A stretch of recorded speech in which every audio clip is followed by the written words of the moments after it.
আমরা শরীফ ওসমান হাদির পরিবার থেকে রাষ্ট্রকে জানাতে চাই, যদি এই রাষ্ট্রকে রক্ষা করতে শরীফ ওসমান হাদির পরিবারের 5 সদস্য তার ভাই এবং বোনদের যদি রক্ত লাগে তারা দেওয়ার জন্য প্রস্তুত রয়েছে। তবুও এই খুনিদেরকে চিহ্নিত করে বিচারের মুখোমুখি করতে হবে। আগামী 24 ঘন্টার মধ্যে স্বরাষ্ট্র উপদেষ্টা এবং সহকারী উপদেষ্টা খুদাবক্স তাদেরকে জনতার সম্মুখে এসে তারা এই খুনের ব্যাপারে গত এক সপ্তাহ ধরে কি পদক্ষেপ নিয়েছে তা জনসম্মুখে জানাতে হবে। যদি তারা জানাতে না পারে তাহলে তাদেরকে পদত্যাগের জন্য প্রস্তুত থাকতে হবে। আমরা ইনকিলাব মঞ্চ কোনোভাবে এই শরীফ ওসমান হাদির রক্তকে বৃথা যেতে দেব না।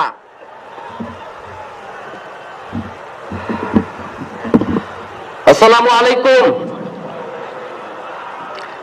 আমরা কি এখানে কান্নার জন্য এসেছি? আমরা এখানে কিসের জন্য এসেছি?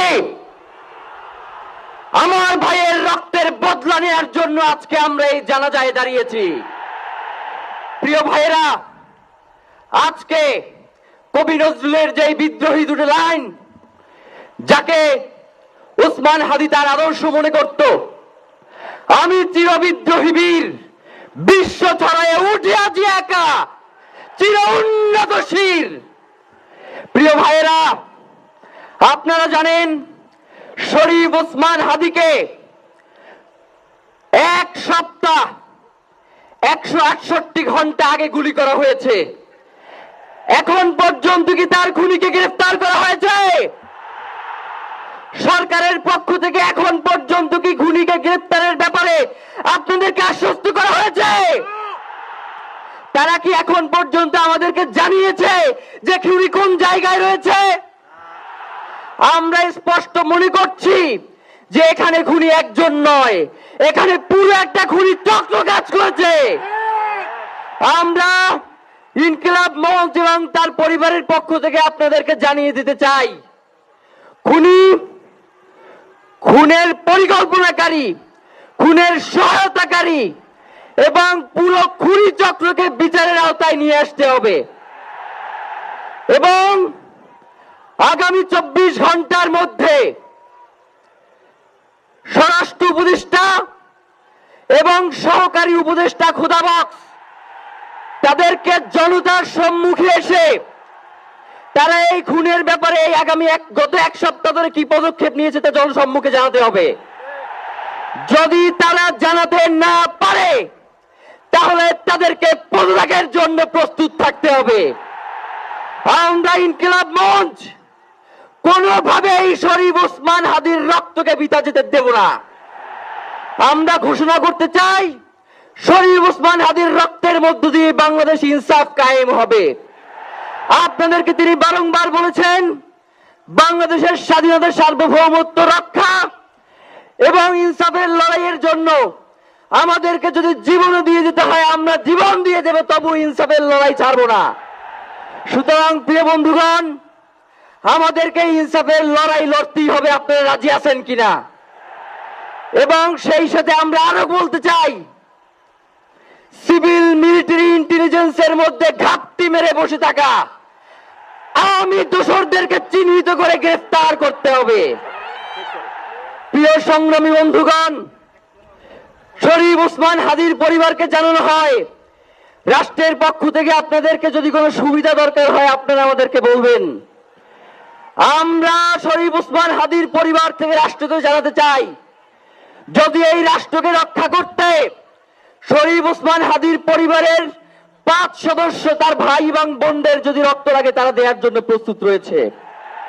তবুও এই খুনিদেরকে চিহ্নিত করে বিচারের মুখোমুখি করতে হবে। আমরা আপনাদেরকে আরেকটা ঘোষণা দিয়ে আজকের বক্তব্য শেষ করতে চাই, ওসমান হাদির নিরাপত্তার জন্যই কোন জায়গা থেকে তার লাশ নিয়ে যাওয়া হবে আমরা জানি না। ওসমান হাদি ভাই কি মৃত? তিনি আমাদের লক্ষ কোটি তরুণের মধ্যে জীবিত হয়ে যাবেন ইনশাআল্লাহ।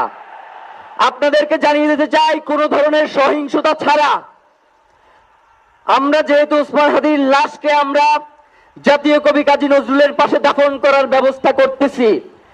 আপনারা সবাই এই প্রোগ্রাম শেষে জনতা মিছিল নিয়ে শাহবাগে চলে যাবেন। আমরা ওখানে গিয়ে আপনাদের সাথে দাফনের পরে কথা বলবো।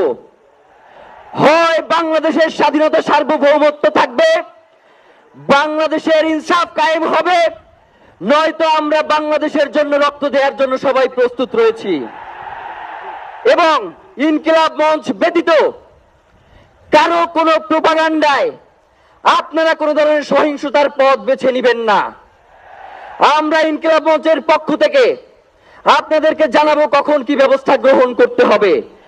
আপনাদের সকলকে, এই লক্ষ লক্ষ মানুষকে, আজকে শরীফ ওসমান হাদির জন্য যারা এসেছেন, শহীদ শরীফ ওসমান হাদি, তাকে আমরা সবাই দোয়া করব এবং তার যেই লড়াইয়ের পথ, তার যেই সাংস্কৃতিক আন্দোলন, তার যেই আধিপত্যবাদের বিরুদ্ধে লড়াই, আমরা সকলে সেটাকে একসাথে প্রতিহত করব।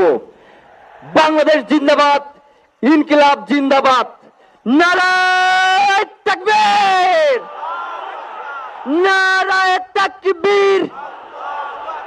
দিল্লি না ঢাকা, দিল্লি না ঢাকা, গোলামি না আজাদি, ক্ষমতা না জনতা, আপোষ না সংগ্রাম, দিল্লি না ঢাকা। আমার ভাই কবরে, খুনি কেন বাহিরে, আমরা সবাই হাদি হব, গুলির মুখে কথা কব, আমরা সবাই হাদি হব। নারায়ে তাকবীর, ইনকিলাব ইনকিলাব, মুজিববাদ মুর্দাবাদ, ইনকিলাব জিন্দাবাদ।